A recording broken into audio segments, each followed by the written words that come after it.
بفرمایید. یکم شوره؟ شور نیست خوشمزه هم خویا؟ چی شده بفهم دیگه شوره ببینم اینجا شور نیست کافایی یه دقیقه بیا چرا اینجا شوره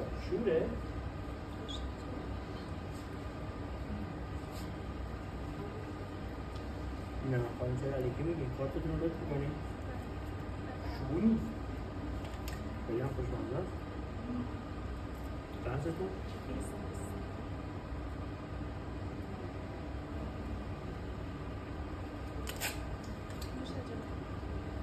علیکی نگیرو